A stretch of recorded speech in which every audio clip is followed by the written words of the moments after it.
know what really makes us mad? Is wasting money on CDs with only one or two good songs. Yeah.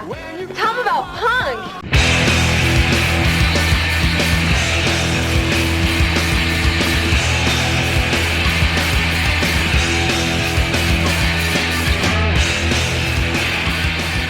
What's up, posers, and welcome to Punk Lotto Pod. I'm your co-host, Justin Hensley. I'm your other co-host, Dylan Hensley. And this is the show where we choose one year at random and select one punk, hardcore, emo, or punk-adjacent album from that year to discuss. And Skagist is officially over. We did get one comment from a listener who said, next week you should choose like a real ska record to cover. And to quote the American Horror Story, there's not gonna be a next ska episode.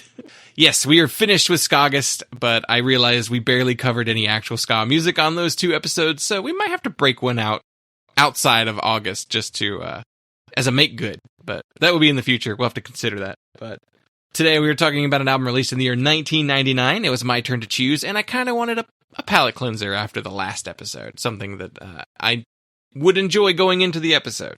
But before we get into that, we have to shout out all of our producers. So every episode of Punk Lotto Pod is brought to you by our producers. So thank you to Dave Brown, host of the podcast One Band Five Songs, as well as the writer of the newsletter Oklahoma Lefty. Shout out to Steve Long, host of the podcast Rebel Nerd Radio. Shout out to Jason W., writer of the newsletter Weird Alone Guy Industries. And shout out to Zach in Oregon, who runs the Instagram account Pacific Northwest Punk Hall of Fame. So I recommend you follow all of those people. They all post something really interesting on their feeds regularly. Dave does multiple posts a week.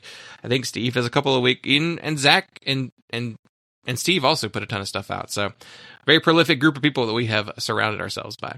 So if you want to be a producer, sign up for that $5 tier and you get your name set on the show every single week. All right. It's 1999. Let's see. I would have been... TRL is deciding the cultural... Todd McFarlane is hugely influential. And the Y2K bug is just around the corner. And Y2J is also just around the corner. Absolutely, yes. With his lifts. With a great promo that The Rock then immediately demolished him in afterwards. But yeah, 1999, I probably would have been 12, I guess. Born in 86, so yeah, that would put me, 13. I would turn 13 in 99. My birthday's October, so most of the year I was 12, but yeah. I turned 9 in 99. So, yeah, I don't know. I was listening to Audio Adrenaline. Yeah, I was listening to... And the radio. The radio a lot, but I wonder if I would have even found ska by 99 yet. Maybe. I was definitely into nu metal, but I wasn't allowed to have any of the nu metal bands except for POD. So that I might have been into POD by 99. Fundamental Elements, I think, was 98 when it came out. So that would make sense. But yeah, very young, very young. But what else is going on in 1999? So 99, kind of interesting. I'm looking at maybe the less popular stuff to compile this list, so it's going to be a little weird looking, but we've got some metalcore for sure. This is still, well, by 99, would you say metalcore is the dominant style of hardcore? 99?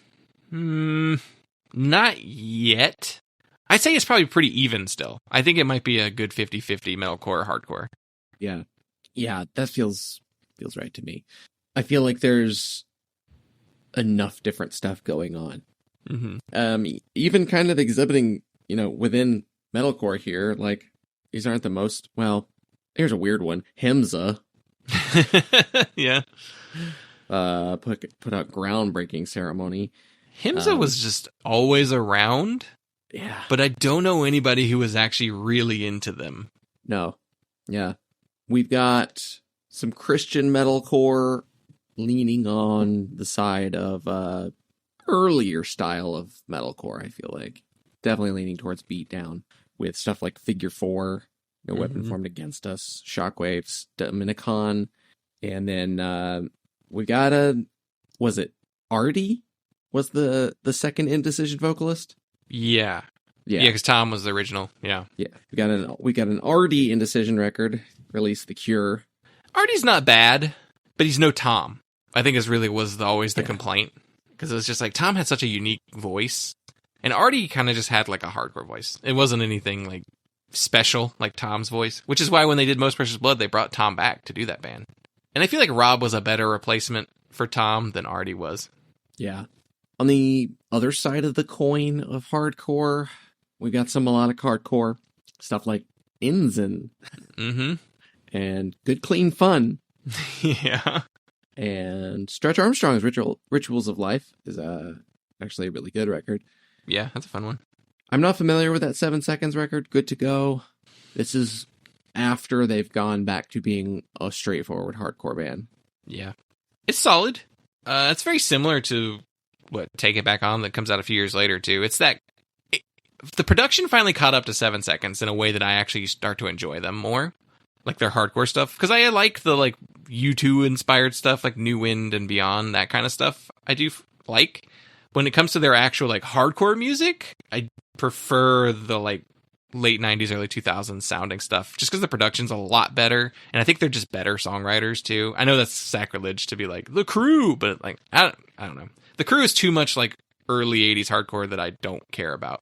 Yeah, The Crew is definitely one of the weaker 7 Seconds records I've heard.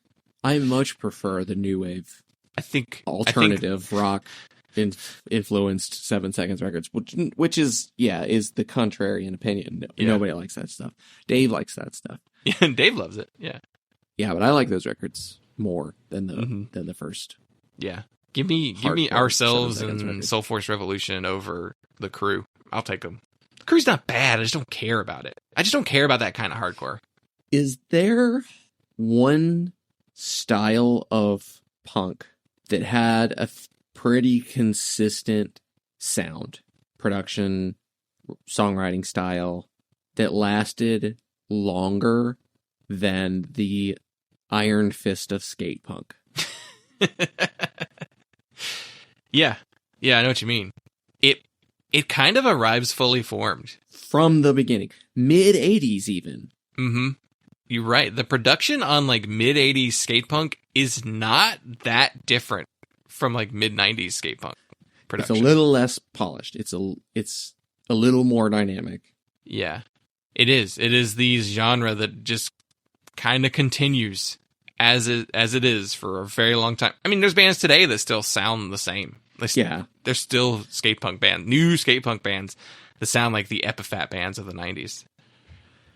But from Bad Religion Suffer to, I don't know, War on Errorism, No Effects. Yeah. Mid 2000s, Rock Against the Bush era. Still skate punk. Mm-hmm. Exactly as you imagine it is a thing. It's very popular. Maybe less popular at the beginnings and ends of that period of time, but it still demanded attention. It ruled the 90s. Yeah. Entirely. And I also think that is the kind of music that people say when they don't like punk is what they're thinking of. That and that real sugary pop punk stuff from the 2000s. Yeah. Some degrade skate punk. I don't know if that's fair. Some of these I actually might enjoy, but not your household names. Jughead's Revenge put out a record, which I guess that's leaning melodic hardcore too, but all skate punk does. So Down by Law, Fly the Flag. Why is it that Dave Smalley spent way more time with Down by Law than any other band he was ever in? It was his true love. That was the band he was just the most into. There are so many more Down by Law records than any DAG records or DYS records or anything else he did. It's just so funny. We got some 10-Foot Pole. We've got Dogwoods, More Than Conquerors. Those were Christian skate punk. There was a lot of that too. Yeah. Also some Christian pop punks like Hangnail, self-titled. Yeah. Yeah. Huntington's Get Lost. They also did the File Under Ramones covers comp. Yes, their second one of those. Did they do 3 total? They did one early on, and then they did this one at their peak. And then I think they did one when they reunited, too. And we get it. You love the Ramones. Yeah. That was a given, stylistically. And then we have kind of a Ghost of Christmas Past and a Ghost of Christmas Future little pairing of pop punk here with Mr. T Experience, Alcatraz, kind of late into their career, and an early Sugar Cult record. Yeah. Who would go on to be that, that really sugary, slick, polished pop punk that you were talking about in the 2000s. Sugar Cult were like proto Fall Out Boy. Yeah. Some ska. It's 99. Still pretty relevant genre. We've got records from Buck-09. The Dingies put out Sundown to Midnight. Citizen Fish. Euro. British ska. Yeah. Crust ska. Mm-hmm. Yeah. Anarcho ska. MU330 put out their self-titled record, which was their last LP. And is it? The Christmas record, Winter Wonderland. I thought Ultra Panic was their last LP. Oh, yeah. That is the last one. The 90s was heavy on retro stuff. Mm-hmm. It's a lot of the popularity of ska is tied to that. Your swing revival, lots of garage stuff, garage rock, garage punk stuff, like Scared of Chaka. Band I've never listened to. New Mexico band, so naturally they have connections to the Shins. And there was something else. It was Dave Hernandez was in like a bunch of other stuff. But yeah, he had Shins connections. I feel like there was one other, but I'm blanking on what it was. But yeah, I've never listened to a Scared of Chaka record. No idea. I think they're interesting being an Albuquerque band. Not a lot of those. Yeah, very few. Or at least the ones that make it out of Albuquerque. Some of your more familiar garage punk names. The Headcoats have a record. They are stylizing it The Headcoatees on this one. John Spencer Blues Explosion put out Acme Plus. Dead Moon put out Destination X, which feels like that's got to be the end of Dead Moon's career, because I don't know where. Actually, they had 2 more records into the 2000s. I am surprised by that. Dead Moon are like, it's like what a music critic thinks you're supposed to like band. It's the kind of thing that I'm always just like, I don't care. Also, the way people talked about them, I thought they were way older than they were. They formed in 87, and the way they get talked about like Green River, like one of those kind of bands, and it's like, I don't think they're the same thing, really. I don't know. I've never really dug into Dead Moon, and I don't think I would like it. So that's probably why I've never done it. But. And as usual, I'm enjoying this segment. The Old Punks. Yeah. In 1999, we have records from the Vibrators, the Vandals, with a record called Play Really Bad Original Country Tunes. And the Zeros have a record. I think this is actually like their second record. They didn't put anything out until the 90s. Yeah. And Stiff Little Fingers put out, and best of all, ... Hope Street. Whatever that means. Yeah, their 90s records are kind of all titled weird in a way that I'm always like, are these all live records? And they're not. They're just something about how they're written. They feel like live albums. All right, so I mentioned earlier that with this week's episode, I wanted to pick something that I would like as a palate cleanser. Because we spent 2 hours talking about how much we don't like Jeff Rosenstock on the last episode, that I was like, we should talk positively about something. So I kind of went in looking for something that I would have a good time with. Something that I knew that I would have a good time with. So I considered a few different things. I kind of did the same thing as you. I went in the reverse popularity order when I was trying to like find something to actually nominate and select. So that's kind of why I wound up on some of these records. But I really strongly considered Suck by Boris the Sprinkler. We've never covered a Boris the Sprinkler record. I do think they're really interesting as a band. They're bizarre. They're a Wisconsin band, I believe. I think they're from Green Bay. And we know the Wisconsin bands are all kind of weird. Every little Wisconsin band we've kind of looked at, there's something off about them. Being from Wisconsin just makes you kind of funny. Boris Sprinkler is almost like a joke band in some ways. Like a lot of the songs are like humor centric, and I guess they're like a borderline Ramones core band too. They seem to borrow a lot from that like Lookout Records style of pop punk. Though I don't know, they may have been on Lookout. I'm not sure if they ever were, but they always had such an interesting like catalog of records, and I never know which ones are supposed to be their best records. Some of the times where I've wanted to do Boris the Sprinkler albums in the past, I've skipped it because of the name of the records, because they have records with like mega anal and gay and 8 testicle pogo machine, and I'm just like, I don't want to put those in episode titles or post those on social media. I don't because if we're just doing like Boris the Sprinkler's gay, it also is going to look like it's not cool and not PC. I don't even know that it's not PC. It's just that I thought it was weird that they always had like kind of like sex jokes in their in their titles and stuff, and never really got that from their lyrics, but I also don't pay super close attention to lyrics. But I want to do a Boris record. This probably will be the one that I eventually wind up doing. This is the one where like one of them's just like Wolverine on the cover for some reason. And I don't know. I don't know which one to go with. I would like to talk about them. They're an odd band. But another one I considered was Harebrained Scheme Addicts by Tiltwheel. And Tiltwheel is one of those like sneaky influential bands that you didn't realize were actually super influential to a lot of people, but they really were. I know that several bands have cited them as an influence. They're very influential on like the No Idea Records sound too, like that gruff version of orgcore that became like a very dominant thing. Tiltwheel was one of the big bands, or I don't even know how big Tiltwheel actually were, but they were just like one of those bands that inspired the same bands that Leatherface also inspired. So they're kind of they're in a weird place, because then they also got to be part of the orgcore scene at the same time, because they didn't really go away, and like they play Fest a bunch, and like they're just one of those bands that I'm sure they've just had like stop and start moments in their careers, but they're never been like gone for super extensive periods of time. And I think this is considered like the big Tiltwheel record. I think the one after is another really strong consideration. I've listened to this record before and I enjoyed it, and I've liked a few different Tiltwheel records over the years, and I would like to cover them eventually. Just kind of like dig in and see what that influence really is all about.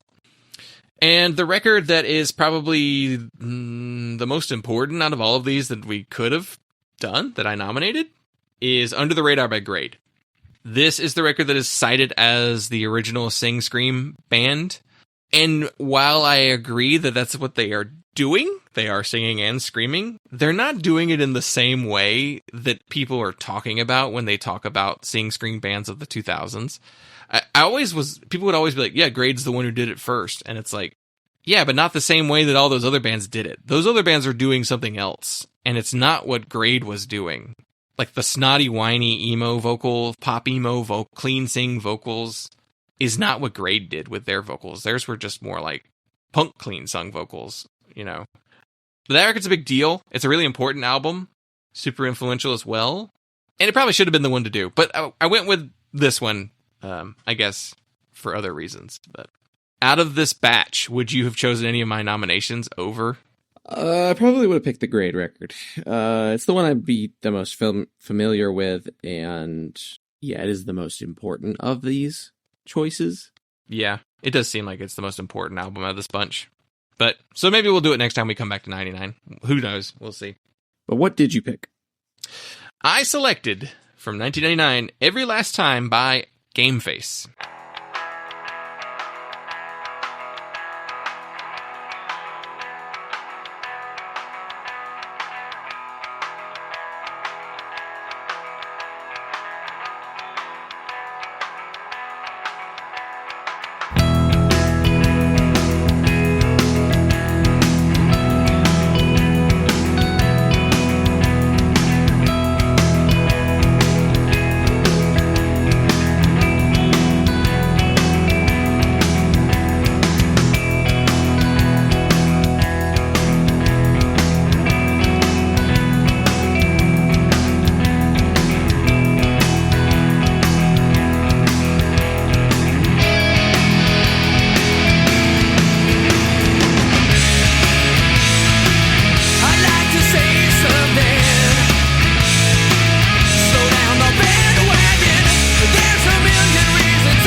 stats on the record. Gameface formed in 1991. This is the band's third studio album and was released March 3rd, 1999 on Revelation Records. The personnel on this album is Jeff Caudle on guitar and vocals, Paul Martin on bass, Steve Sanderson on drums, and Todd Trout on guitar. The album was produced by the band as well as Jim Monroe, and the album was assistant engineered by Israel Hernandez and James Bennett, as well as mastered by Charlie Watts. So why did you pick this record? So I said earlier, I wanted a palate cleanser after the Bomb the Music Industry episode. And I was just scrubbing and just like picking things that I thought would look interesting or that I wanted to listen to, is really was the motivation behind it. And I just kept scrolling and scrolling, and then I stumbled across this Gameface record, and it hit me. We've never done a Gameface album on the show. I was kind of surprised by that, considering how much I really enjoy that band, and I talk about them a lot, yet we've never done an album of theirs. And when I landed on this record, I was like, is that the Gameface record to do? And ultimately I decided, yes, it probably is the one to do. I think it's their biggest record. It was their highest profile album as far as singles and getting, attention. This was the big one. And being on Revelation was a big deal too at the time. So this felt like the one to do. I know a lot of people are like 3 to Get Ready would probably be their favorite. They would do that one. But I think everything from like 3 to Get Ready through like Always On is like, I feel like you couldn't go wrong with any of those records. But yeah, I went with this one just because it's got the big song on it, and a couple different changes in the Gameface sound happen with this record too. So I guess we could describe the sound. Gameface play what we've lovingly referred to over the years as Rev Emo. I don't even know that that's necessarily emo is the word that I would use to describe Gameface, but there's like an emo element to their sound. There's also a very strong, just like 90s alternative rock element to this album. And it's one of those records that I was like, this band should have actually been bigger than they were. It felt like they had all the tools in place for it. So what in that vein are we talking about here? So this is a maybe not the biggest year for Gameface's particular variety of emo, but it is a certainly pretty big year for emo. And such records as Jimmy Eat World's Clarity. Yeah. And the Get Up Kids, Something to Write Home About. Oh, yeah. Huge records, super influential. Jimmy Eat World maybe leaning slightly more towards like the Midwest sound, and Get Up Kids have something a little more power pop, kind of pop punk to their sound. But those are pretty much like the two primary texts from 1999 for emo bands going forward. They're definitely some of the most cited records, influential records. Saves the day through being cool as well. More on the pop punk side. Mm-hmm. And we've got some Rainer Maria, Look Now, Look Again. The Promise Ring put out Very Emergency. Hot Water Music did No Division and the Leatherface BYO split. Yeah, Hot Water Music is firing on all cylinders at this point. I love this run of them.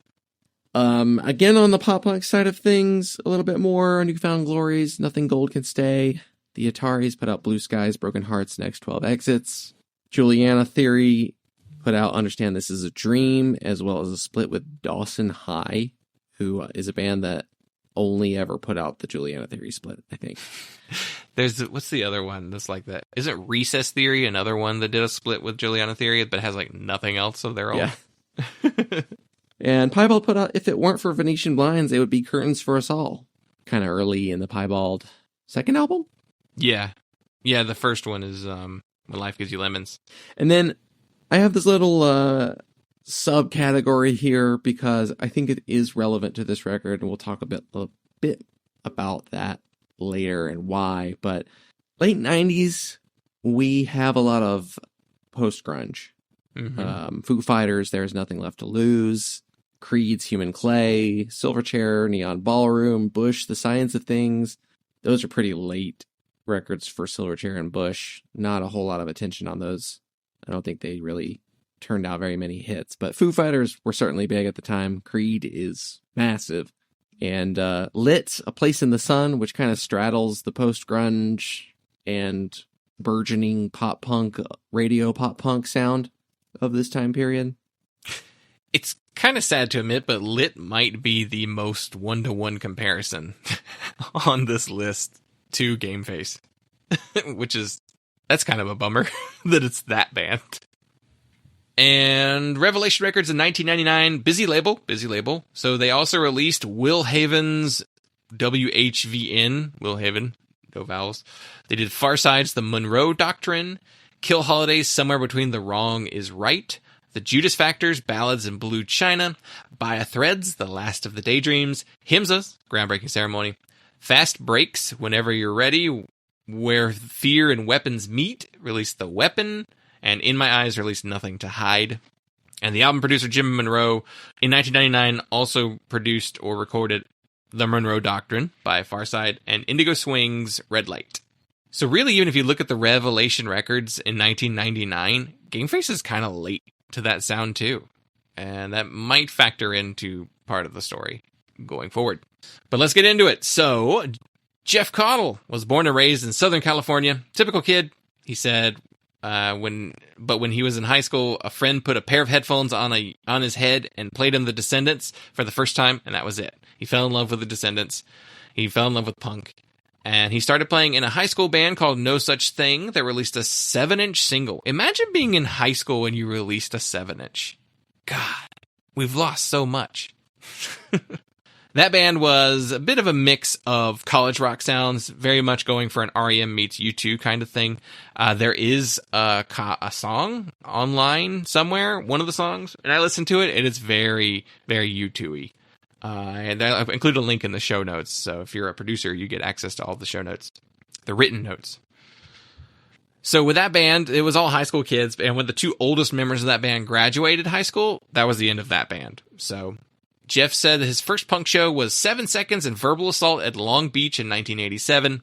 And Jeff went to high school in Irvine, California with Todd Trout. And they said that it's when they began hanging out with people from the rival high school that they became more involved in the Orange County punk and hardcore scene. So the rival school had two notable people in it who went to school there. Popeye from Farside went there, and Zach De La Roca from Inside Out at this time was also going to the same high school. So they were rival schools with the Gameface guys. Todd and Jeff played in a hardcore band called Ourselves while in high school. I think they were very 7 Seconds influenced. I believe Kevin Seconds and Milo Ackerman are two of the biggest influences on Jeff as a vocalist. And then this is at some point where Todd and Jeff meet their future bandmates. Todd and Jeff played together in several high school bands, and they meet Paul Martin and Bob Binkley. Now, Bob and Paul were very much like Todd and Jeff in that they would go to shows together all the time. And then they were basically like each other's, Todd and Jeff were best friends, and Bob and Paul were best friends. And they would go to shows together. They would see each other at shows all the time. They would see, and that's where they start to meet each other. They officially met at a big drill car show, and they decided, hey, let's jam with these guys.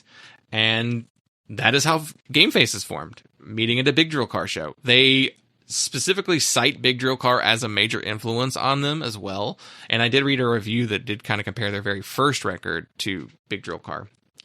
But they did say in the early days, Gameface would share bills with Sam I Am, Jawbreaker, and Face to Face. So pretty hefty lineups there. The band would record some demos and would sell them for consignment at Zed Records in Long Beach, California.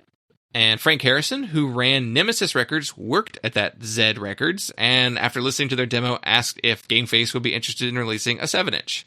So they put out the 7-inch, and then later they signed to Network Sound, which was a label started by Dennis Remsing and Mike Hartsfield of the band Outbreak. Each of them had their own record labels. They each had Conversion and New Age Records, but they wanted to start another record label that was emphasized on non-hardcore music, and that's where Network came from. I don't think I knew that all of those labels were connected to each other directly. And then Gameface would release their debut album, Good, in 1993. So then some tragedy kind of strikes. In 1994, Bob, their drummer, would pass away by suicide. And the band took that very, very hard. They talked about how they believe that Bob had some very serious mental health issues as far as, they believed he had, schizophrenia. Because I think Todd told a story about how they would go over to Bob's house and he would be we can't talk right now. They're listening to us through the light bulbs, and we can't talk unless the light bulb's turned off. So it's like very like schizophrenic, paranoid kind of delusional type stuff. He had some very bad like substance abuse problems as well, and just I imagine that was probably self-medication, and yeah, took his own life. Don't look up how it's bad. It's really bad. And if reading about that kind of stuff is rough for you, just avoid it. I'm not going to say what happened. It's very bad. Pretty awful way to go. So just save yourself a little bit of heartache, and don't read it. Don't read about it. It's not great. And so around this time, they get a letter from Bill, who runs Doctor Strange Records. He's sending his condolences, and he's like, if you ever feel like putting out new music again, I'd love to put out an album from you. And they said that they didn't talk about what happened with Bob. They just let the music do all of their talking. So Jeff really kind of laid out a lot of his grief on that album. And that album is Three to Get Ready. It comes out in 1995 on Doctor Strange. And then following the release of that record, Doctor Strange was leaning a little bit more towards like more punk-specific music and less poppy stuff. And Gameface felt that they were going in a more alternative rock direction and decided that they should look for a different label, because Doctor Strange really wasn't a fit for them anymore. So they started demoing their next record, and they had their lawyer send out demos to a bunch of different labels. There's one thing about the band, they never had a manager. For some reason, they did have a lawyer, though. I'm assuming probably to go over to some contracts they maybe had with Doctor Strange or some of the tours that they had done. And the only two labels showed any interest in those demos. The first was Side One Dummy. Side One Dummy was like brand new at this time, though, and they didn't have a ton of stuff out, and it was just a brand new label, not very established. Their lawyer, though, thought that the deal that they were offering was a better deal than the one they actually went with, and really was encouraging them, like, you should go for this one. This one has got a better deal. You should go for that. But they didn't want to do that because the other label who showed interest was Revelation Records.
Revelation had recently relocated to Orange County from New York, and at this point, they're already very established. They had all the like hardcore stuff back in the the late 80s, early 90s, tons of hardcore. I mean, they're still a hardcore label, but they started to diversify their sound a bit.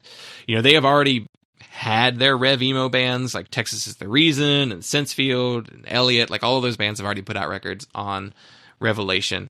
So Jordan Cooper, who ran Revelation, was interested in Gameface, but was worried about signing the band because he didn't want people to think that they only got signed because Gameface were friends, and their practice space was very close to the Revelation Records offices. So they invited him to a band practice, they gave him more demos, and then he was like, all right, let's do it. It's good. Let's go for it. So the album was recorded at Grandmaster Recorders in Hollywood, as well as at For the Record and Basura de Blanco. Just various different studios to finish out the record. And they did it with producer/engineer Jim Monroe. Jim had actually previously worked with Gameface, and he engineered their last record, 3 to Get Ready. He wasn't the producer on that, he was just the recorder. He also produced albums by Farside, Ignite, and Body Jar around this time. And this is drummer Steve Sanderson's first album with Gameface. He replaced Phil Hansen, who was the drummer who replaced Bob. But they thought that Phil played way too fast. He was a guy with a giant mohawk. They liked him a lot, but they were like, man, he plays really fast for our songs. And ultimately, I think they were just like, it's not a great fit for what we're going for. So they brought in Steve Sanderson. He had played in the band Brown Lobster Tank, which was also on Doctor Strange Records. So they played shows with him, and they were already friends with Steve. So this is his first record with him. Another really big change for the band was that this was the first Gameface record that Jeff plays guitar on, and they became a 2-guitar band. The first 2 records were just a single guitar band where Todd did all the guitar work, and Jeff realized, like, I like playing guitar, and it makes our sound really good. So in 1997, he started playing guitar in Gameface, and so this is his first album with them.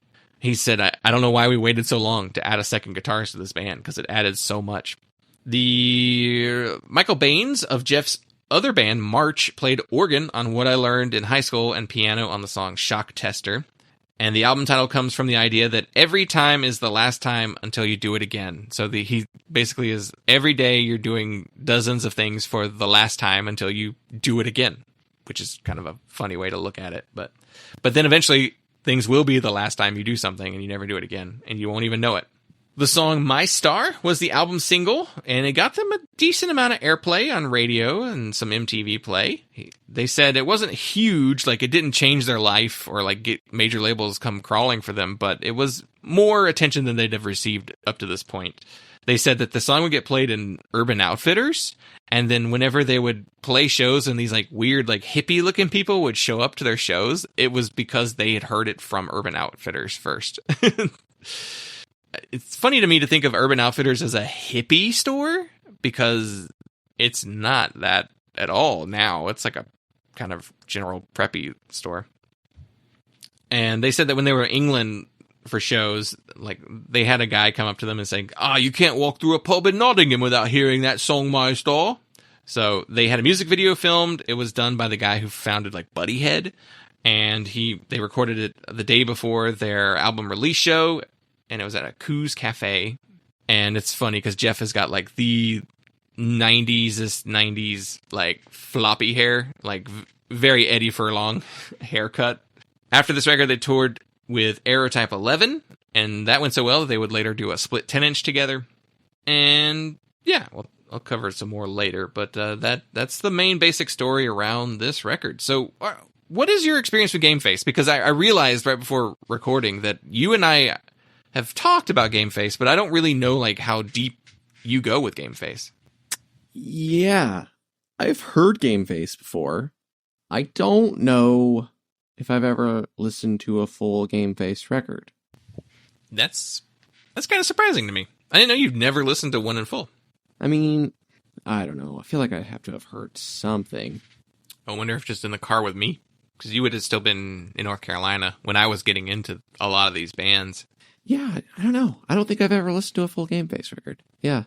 I would have heard them, and I don't know why I didn't, because I feel like I would have liked what I heard. Just for whatever reason, I don't know. I've just slept on them. I listened to them a lot. You know, when I was getting into all those like Rev Emo bands, like Sensefield and Texas is the Reason, and a lot of that stuff for the first time. Like Gameface was one of those bands that I got into very early.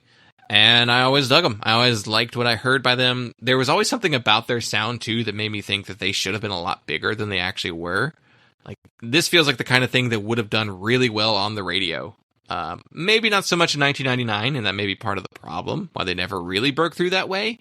But, I don't know, if this had come out in, like, 97, I feel like you would have heard it. At least, like, My Star would have been on the radio next to, you know, a lot of stuff, like Eve 6 or something like that. Like, no problem. So I was always kind of surprised they never really took off, but I think it was just a timing thing, really, more than anything. But yeah, I love this band. I don't think I've heard every single album. I don't think I listened to Good. just because I know it's like way more pop punky and like it's supposed to be pretty rough around the edges, and I don't think even the band really cares for it that much. They're like, yeah, we're proud of it, but it's not our favorite thing we did. And then maybe, I don't remember if I've heard 40 Get Ready or not, but as far as like most of the peak records though, I have heard. And yeah, I spent quite a bit of time with Gameface. So, okay, well, what did you think of Gameface? Because this is essentially as close to to Clean Slate as you could get. Yeah, I generally liked the record. You know, it's pretty much in the lane of emo that I'm probably most interested in at this point in my life. It very much feels like a Rev emo band, and like a Sensefield, like a Texas is the Reason. I just listened to that Elliott record for the first time recently, so a lot of similarities there.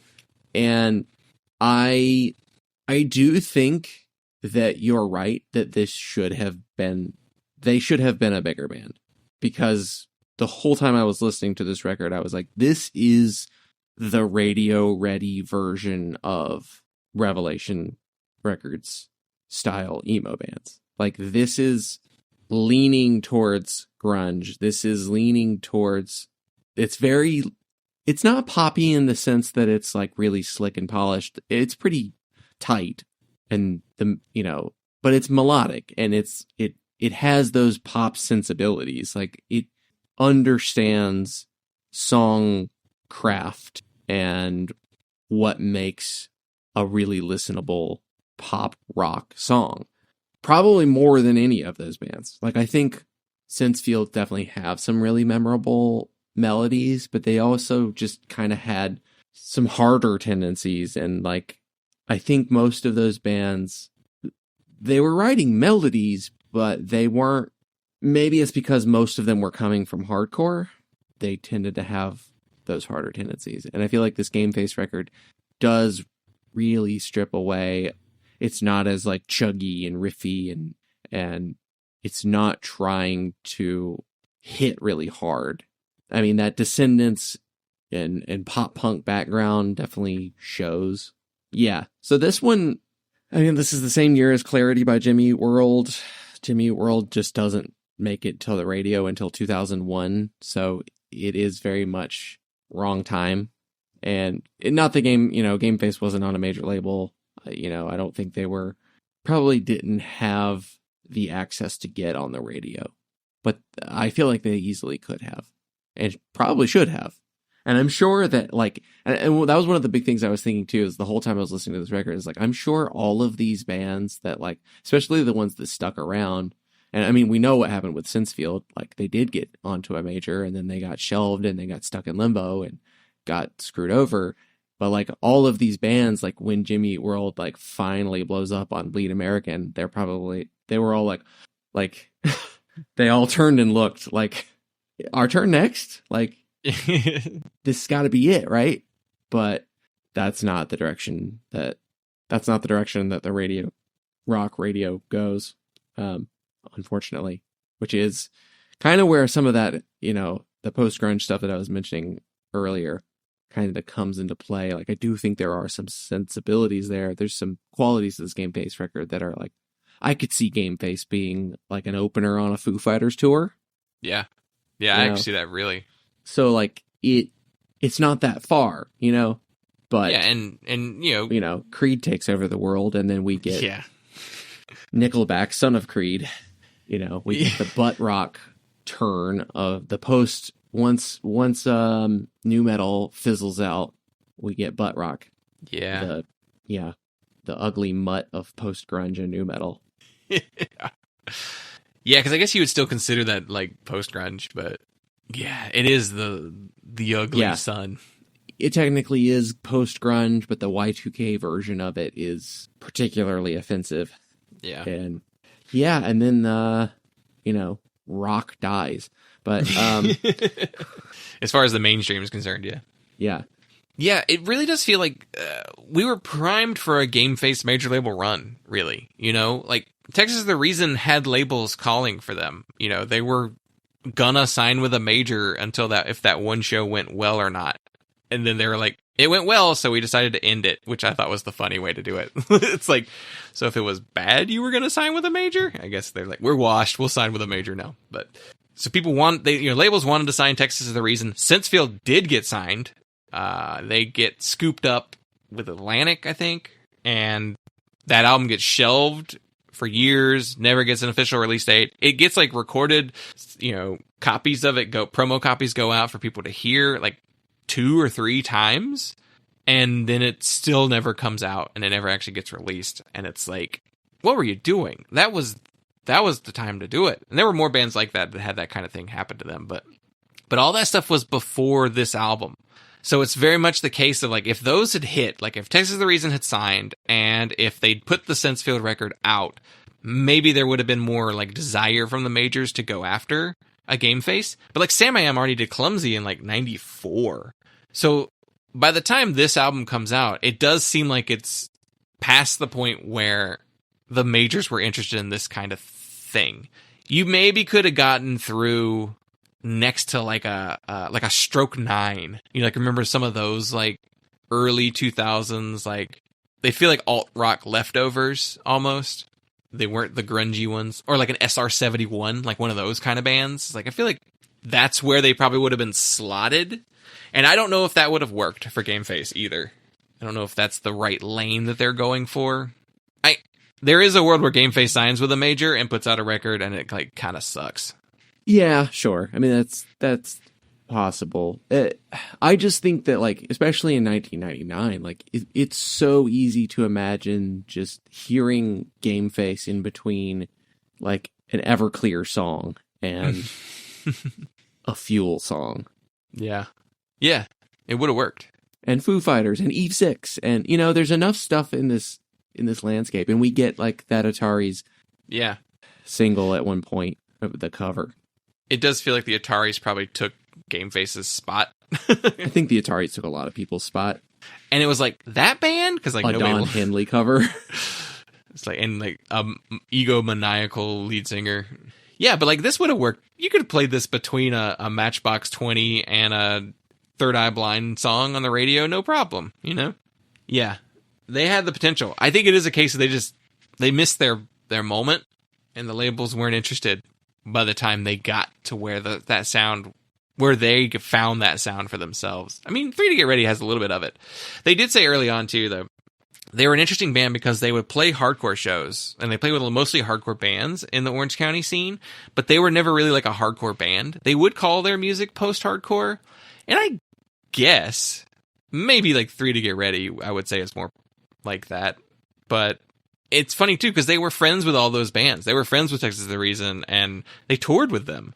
And like Farside, like they were best friends with Farside and Sensefield. They loved those guys. They played with them a lot too. So it's just kind of funny. It's like they were in the same scene at the same time as all those bands, but because they were spending time on like Network and Doctor Strange, I think that's why people weren't paying too much attention to them. So yeah, it's very funny how they got skipped over.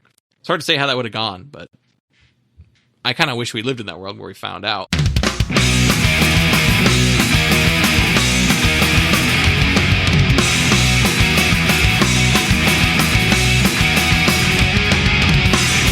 Sold my guitar today for $100 bill. I didn't play it too much anyway. It was no big deal. He played it better than I did. It gave me nothing but bad luck. Oh, why'd I go and do that? I sold my guitar today for $100 bill. Guess I needed some extra cash. Well, $100 goes fast. He's gonna give her a good home and teach her things that I can. So why am I so upset? What'd you think of the actual like songs? How'd it work for you? I liked the record overall. Like there wasn't a lot that especially stood out to me as individual songs that I was that into, but I liked the record pretty much, and it's definitely something that I could benefit from more listens and becoming more familiar with it and having the songs stand out the favorites kind of stand out to me. This does have a little sameness throughout the record. And I noticed while I was listening to it, I was maybe like halfway through the record and I'm like, this feels like a long record. And then I was like looking at the album title and I saw the 4039 in the top right corner of the album cover. And I'm like, oh, they put the runtime on the front of the front of the record. That's how long this is. Like I'm only halfway through this. Like it does feel a little long. 40 minutes isn't actually that long of a record, but it does feel a little long for what it is and for, I think, maybe how samey it is. That's my biggest issue with it, because I don't have a whole lot of peaks on the record. It does just kind of feel like it drags a little bit, but it's not a bad sound and it's not a bad record at all. It's a good record. Yeah, you're right. 40 minutes is, I guess on paper, 40 minutes doesn't sound like it's too long, but it's 5 minutes longer than Building by Sensefield. You know, I'm not complaining about the length of that record. 35 is like, I think 35 is like the perfect longest an album should go to me. I think it's smoother. Like 35 works better. It doesn't overstay its welcome. I agree. It's 14 tracks too. That's a lot of songs. I think they could have knocked it down to 12, and I think it might have been a little more tight, a little more succinct. Yeah, because there's a lot of stuff on this record that is very samey. You're right, especially the back half. I feel like it is kind of samey. I mean, I guess maybe some of the last tracks themselves had some more dynamic stuff, but I guess like, I don't know, The Easy Way and like If You Want My Advice and Last of the Good Guys, like all those, I feel like I don't know if they're drastically different from each other in any way. There is a very cohesive sound to the album though. I think front to back it does have like a good feel. Like it feels like them writing us an album, and they really nail that. I think the addition of two guitars really makes this record special too. Like it's got a really good loud crunch to it. You're more the music guy. What kind of tuning are they using? Are they using standard tuning on this record? It doesn't sound like it's super low tune. It doesn't. I wouldn't be surprised if it was like E flat. That's a pretty common punk thing to do, to just tune down a half a step, to just give it a little more oomph. It's a really bright sounding album, which is why I asked, because it doesn't sound, you're right, it doesn't feel like it's very down-tuned at all. Maybe there's like a string that's slightly off. Yeah, flat's not terrible. But I wouldn't be surprised if it was just in standard tuning. I don't think it's in like a drop. I mean, well, I guess it could be in drop to E, because that's just low. That's just lowering the top string, and that'll just make those low power chords chuggier. There's some chug here. Easier to play. Especially when they get those like palm mutes on some of those songs. Yeah. So, you know, but it's not like, it's not obviously low tuned or anything. It seems pretty standard. Yeah, I feel like Sensefield and Tex is the reason probably use lower tunings in their songs. Yeah, the guitars are all really loud and crunchy and bright. Like the guitars sound great on here. Jeff sounds pretty good. He's a little buried in the mix for me. I think that's why My Star works, because that's one of the songs where he's a little higher in the mix. And there's more breaks in the song for him to sing over. I kept reading people say like, oh, the bass work's incredible, but I didn't really notice the bass work listening back to it. I didn't really notice the drumming very much either. Guitars kind of really cover up a lot of everything else going on to me. Trying to remember it. I don't feel like the bass particularly stood out to me, but I could see this being a band that, if you listen closely, it probably is really good bass playing, but a lot of these rev bands had really good bass work. Like a lot of them all did. It's kind of impressive how good of musicians everybody was in a lot of these bands. Probably a lot of failed guitarists. Yeah. I never know what people will talk about, like great bass playing, and like to me, like there's definitely distinctive bass playing. There's definitely memorable bass lines, but I never know what people want from bass. It's really easy to go too overboard with bass, and then it's just it's muddy, and it gets muddy if you're doing too much. Yeah, it's like when people are like, oh, great bass playing, I'm like, do you mean like they have a great groove and they're locked in with the drummer? Do you mean like they're playing a lot of notes, they're really technical? Do you mean that they're playing like counterpoint and, interesting harmonic things? Like, I don't know what people want from bass. it's mostly bass players who say great bass, who point out great bass playing. And Yeah. I'm not really a bass player. I play the bass. I can play the bass, but like I don't learn bass parts. I haven't studied enough classic bass lines to say that I properly know how to play the bass the way that most bass players who make that their primary instrument play the instrument. I play bass towards the song. Like what I know the chords are, what I know the rhythmic feel of the song is, which I feel like that's what you're supposed to do, but I don't know. I feel like there's more interesting things that I don't do. But yeah, I never know what people want from a bass player. I mean, the Descendants really inspired a whole wave of bass players in like punk music. And like you hear a lot of it in the early 90s. You hear a lot of people just like trying to do that Descendants like talking, walking bass sound. And the Descendants do it really well. And I feel like a lot of the imitators of the Descendants don't do it as well as the Descendants actually do. Descendants are like a weird, like, everybody's really good at their instruments in that band. And all, as you know, that particular version of the band. Everybody's really tight with their instruments. Yeah, I don't want tons of noodly bass though in punk. I don't know. I want one that's in the groove, like a strong groove, or I do like a bass line though that is like drives melody though. That's interesting, especially if the guitar part's not doing melody. But with this record, the guitar is doing all melody. It's all melody really on this record. There's a couple leads, but not crazy. It's fairly restrained. Like I don't think you would even say there's a solo on here. Maybe there is, but nothing that really jumps out into like a full blown solo. Not like Jimmy Eat World would even do with Bleed American, you know. There's a funny story where I think Jeff was saying that they would go to shows that Jimmy Eat World were playing, and it was around like Clarity, and he would be like, "Watch out, this is gonna be the next big thing." Like he called it on Jimmy Eat World. He was like, "This is what everything is gonna sound like this going forward," and it does and it doesn't. You can tell the big emo pop punk explosion of the 2000s is very inspired by Jimmy Eat World, but they don't really sound like Jimmy Eat World too. It's one of those weird ones. But yeah, it's almost like Jimmy Eat World didn't really open the door to a sound as much as they just framed a category. Yeah, it was the emo mainstream. Yeah, Fall Out Boy doesn't sound like Jimmy Eat World. You know, early Paramore a little bit, maybe. I don't know, but yeah, like that first record, not even Riot. But yeah, a lot of people cited Jimmy Eat World, but yeah, very few actually did sound like it. Yeah. Who does Jeff sound like as a vocalist to you? It's always bugged me that he sounds like someone else, like a famous singer, but I've never been able to like fully pinpoint who it is. I don't know. I feel like he just generally sounds like the Texas is the Reason guy with a little bit of Jason from Sam I Am. Yeah. I mean, there's a touch of John Bunch in there too. Yeah.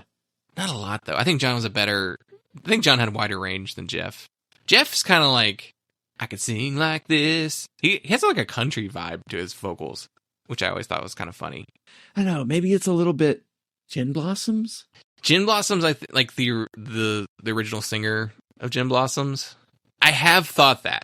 That is one that I was like, is it Gin Blossoms? I do think there are sometimes he sounds like Rob Thomas on certain like notes, like the more aggressive Rob Thomas deliveries. But that's more like when they get up there in that voice, that like higher, that more pinched off throat, type of singing. I don't know. I've always been like, I think it is the Gin Blossoms guy. I think it's really it's who I'm thinking of when I hear it, but it's just always been on the tip. It's one of those ones that's on the tip of your tongue, but I've never been able to actually get it for some reason. I would say Jeff is a good singer. I wouldn't say he's like a great singer. He does try and do the Nat Gray like oversing in some places, and I'm just like, you don't have to do that. I think you don't need to like throw in as many vibratos or in there. You could just sing it a sustaining note more so. But I do like him as a vocalist, though. I do think, and he sounds the same today. Like he still sounds like this. His voice has never really changed that much. Let's see. The cover artwork. It's a black and white photo of some clothes hangers in a closet. It's like shot kind of like abstract and like the focus is off, so it's like real arty, but it's a very 1990s punk album cover. Like it's a very similar photo to like that, clock watch thing on the 24-hour Revenge Therapy cover. Like even the grade cover is kind of it's similar in like, it's like a not super in focused photo of an object in a way. But Jeff took the photo and he did the design work. He actually does a lot of design work. I think that's his job, he's a graphic designer. And when I read that, and then when I talked to like Sergi on the guest list episode, he talked about how he's like a graphic designer for Warner. And then I read that Jeff was a graphic designer for Warner Brothers too. But I think Jeff was graphic designer for Warner Brothers films, and Sergi is doing graphic design for like the music side of things. It just made me go, should I have done graphic design? That might not have been a terrible. Yeah. Should I have followed through on graphic design when I was a teenager and that's what I wanted to do? Yes, absolutely. That's what I should have done. Because then you could at least, you don't have to have it for a living, but then you would just have the skills to be a graphic designer, and you could do all your own stuff now, but like really know how to do everything.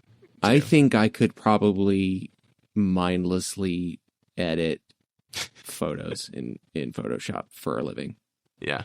Yeah. The only downside to graphic design is it's very gig work. And I don't want gig work.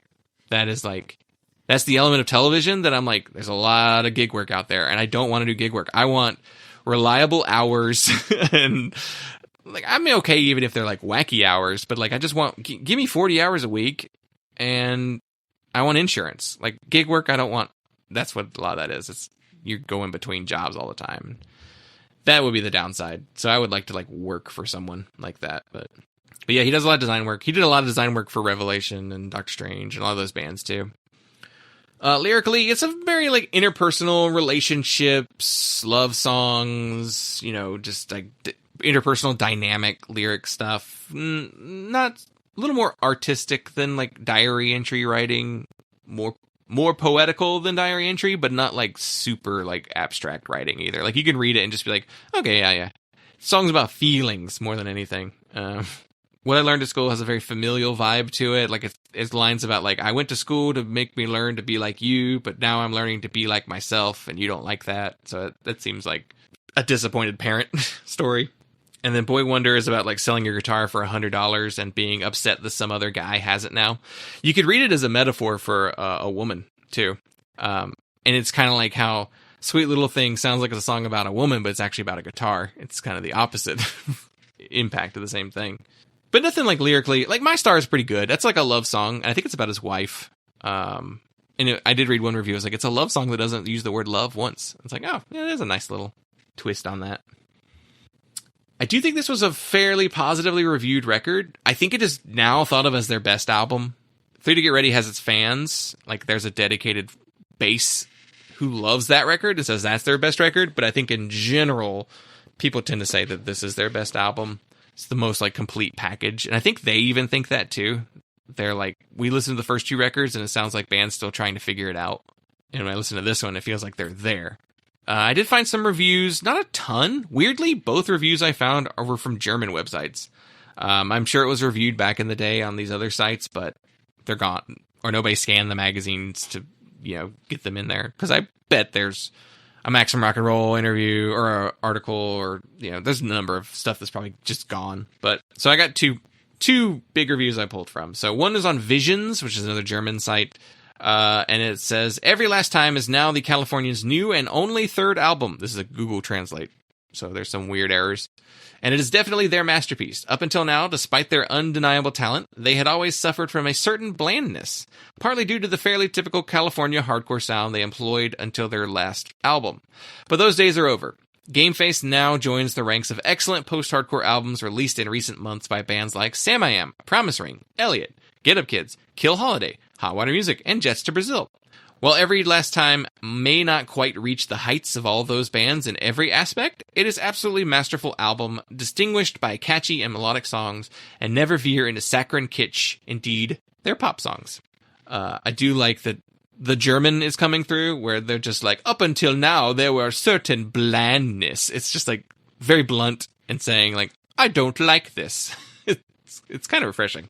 And then Ox Fanzine, one of the probably the longest running punk publications in Germany, and you always see Ox Fanzine reviews. They reviewed it too. And they are, how you say, not so positive. I have to say, I was surprised when I heard the new Gameface CD at the Ox office. I bought their first EP maybe 7 or 8 years ago and thought 2 of the songs on it were really good, while the other 2 were absolutely awful.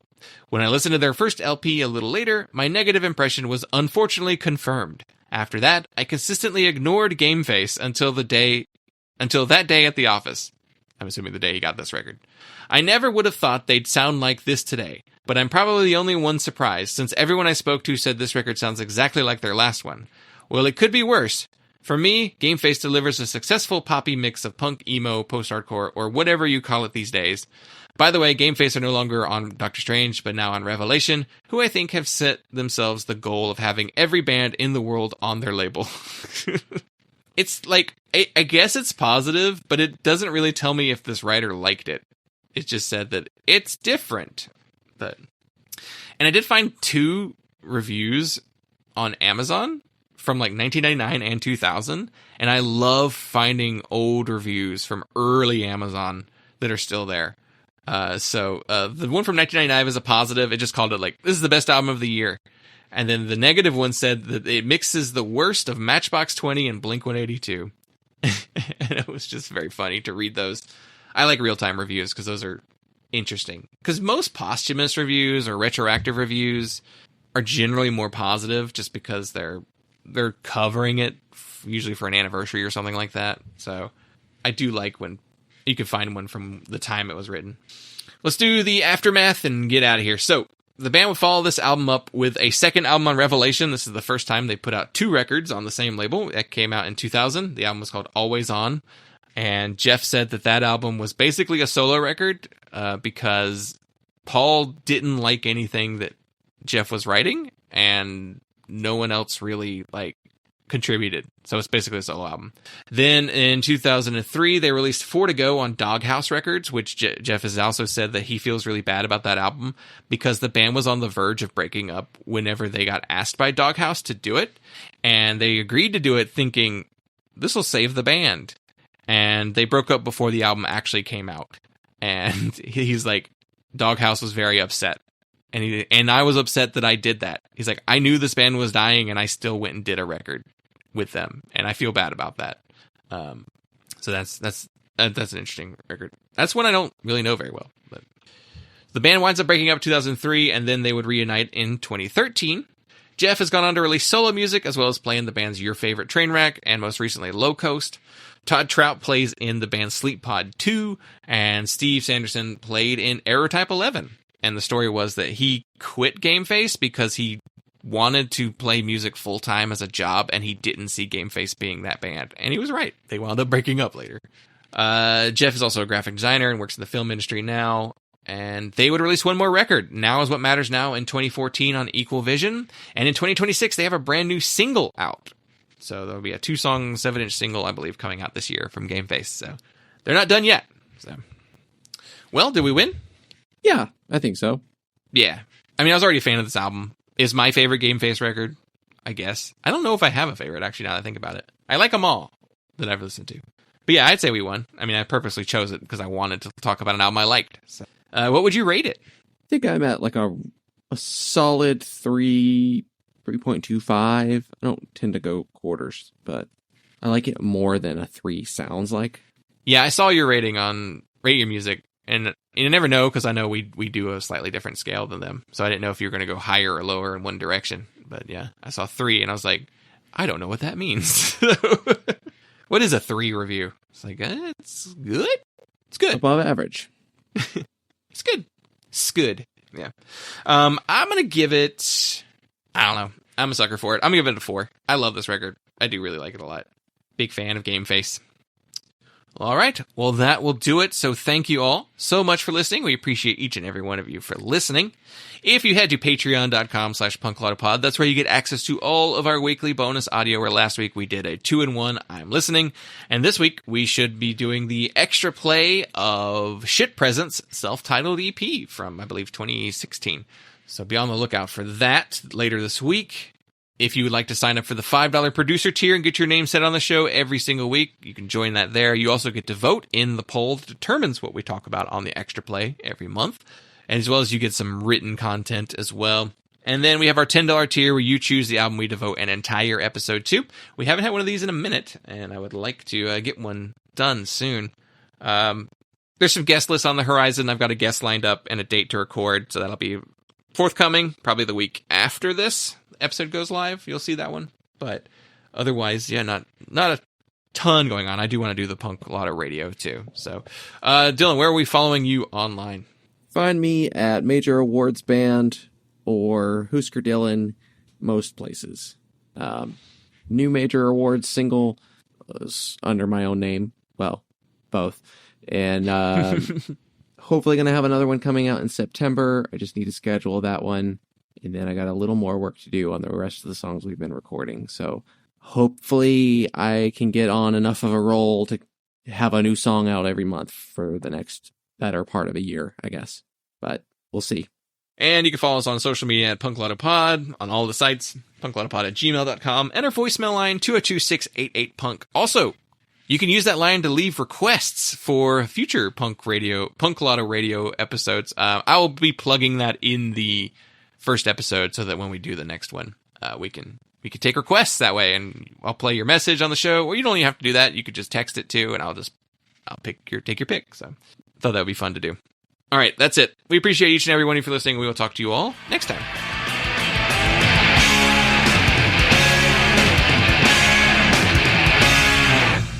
To order Punk, call the number on your screen. Rush delivery is available. Remember, this special offer is not sold in stores.